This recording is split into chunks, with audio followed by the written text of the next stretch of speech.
Today's been an amazing day for Hydrogen Day.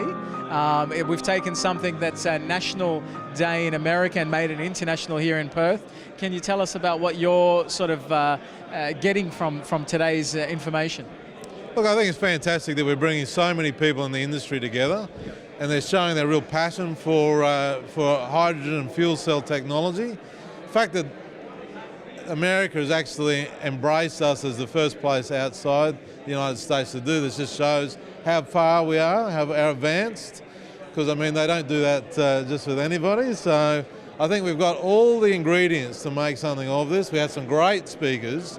They shared a whole bunch of different insights, and at the end a really great wrap-up which said really right now we need to actually grab this with both hands because the time is right, and it's all about timing.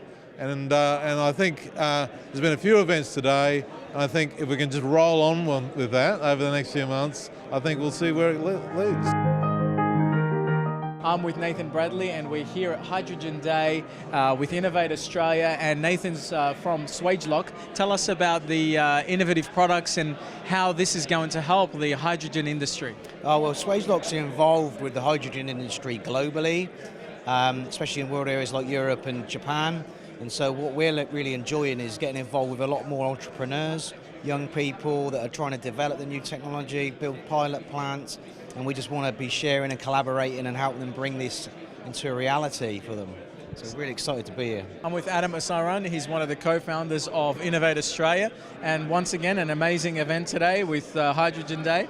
It was very interesting to see that this important topic discussed, and we are, as Innovate Australia, always interested in new and innovative, of course, ideas, and hydrogen is one of those sitting at the top. We've had some great minds in the room that are sharing ideas, collaborations, networking. Can you see this sort of heading the right direction for the future? I was gonna say something about the energy in the room. It's actually very, very big, and it's actually this motivation. It's encouraging to see that happening like that around a topic that is interesting for everyone. Of course, energy, something that is sustainable, not only energy as energy, because we were talking about some aspects of how hydrogen can be produced. And using the resources that we have available here in Australia and West Australia in particular. And that's showing, it's very encouraging to see that the minds that are in this room are all converging towards the same point, which is, yes, it is possible, we can do it.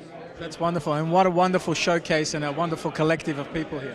Yes, that's interesting. I've seen some people came from politicians, bipartisan politicians. We have also some technical people. We had some people from the business who are interested in how can we make that happen, and that's what's very encouraging, yes. Peter Kasprzak needs no introduction, one of the founders of Innovate Australia, as well as an amazing facilitator and organiser of these events on a regular basis. Today's Hydrogen Day. Peter, tell us, what do you feel most excited about from today's event? Because I'm passionate about hydrogen. Yes. So I've been promoting hydrogen for a long time, and a very long time actually. Yeah, my passion for zero-emission vehicles started with electric vehicles. So I started a company a long time ago building electric vehicle charging stations. Yes. And then, realized hydrogen is actually a really good way actually for our mobility. So. Yeah, and lately it's fantastic. So much stuff is happening.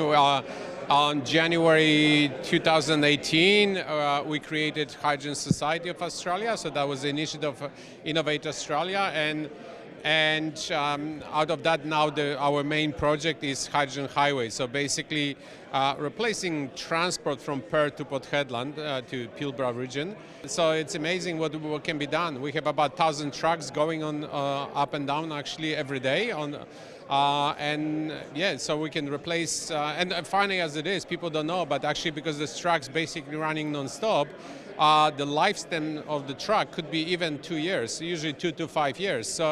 So to replace the truck, basically the heavy transport let's say within a decade, is not unreasonable. Actually, hydrogen vehicles are electric vehicles. It's like a normal electric car.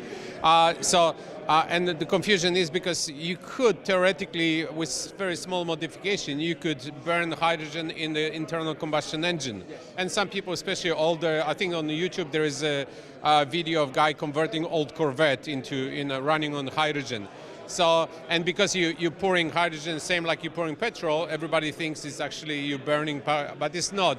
Basically, hydrogen, normal electric car has just huge battery inside. Hydrogen electric vehicle has a small battery, has a tank for hydrogen, and actually has a box about that big. It's called fuel cell stack. So basically, what it is, well, hydrogen goes into fuel cell, and oxygen is taken from there, and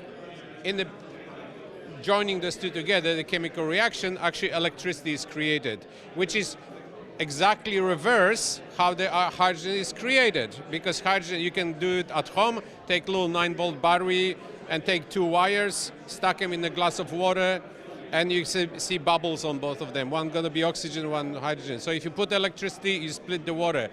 If you join them together, you create water and you create electricity. Last year I went to California, and actually at the Hydrogen Fuel Cell Expo, there was a number of presentations. One of them was professor from University of Southern California, and actually showing us how much energy, renewable energy, is curtailed, so basically thrown away. Yes. Simply because grid cannot handle this, yeah? Because sun shines during the day. That's usually when you don't need electricity. Sure. Okay, you get enough, but when people come back from work, the sun is going down, then people coming back from work, plugging everything, starting dinner and taking showers, etc. So then you have a peak. So what's happened, you actually can use extra energy instead of just curtail it. You can actually create hydrogen out of that. So basically his estimate was from 2017 figures that you could drive roughly between 45,000 hydrogen electric vehicles, yeah, for a year. Basically, hydrogen you could create just for nothing, for the energy that is basically been wasted. Wow, so less wastage, but the beauty of it is it's interchangeable. It can be used either way to generate either the hydrogen gas or to generate more electricity. Yeah, and that's why it's very useful as a storage, because it's just you can store, there are different ways of storage. You got hydro when you pump hydro basically, and then when you need energy, you just let it go. And so, but this you need special design or special geographical features to do that. But with hydrogen, theoretically you could create hydrogen everywhere, and you can store the hydrogen right there. If you need it, you can level the grid. You can basically you can create electricity again from hydrogen. So yes, very good solution. Look, a lot of these technologies these days, we're finding that what was taking 20 years to go from concept through to implementation, now it's taking 1, 2, 3, 4 years only. So there's not a lot of time to really cogitate and think about it. You really got to get those passionate people like we had in the room today, yes, and get them together and build on that enthusiasm. So we established about 2 years ago, or a little bit over a year ago, the Hydrogen Society of Australia. There's a number of large corporates involved in that now supporting it. And I think as an activity coming out of Innovate Australia, I think it's got a great deal of benefit it can lead us to in Western Australia, and we should really see how we can build on that.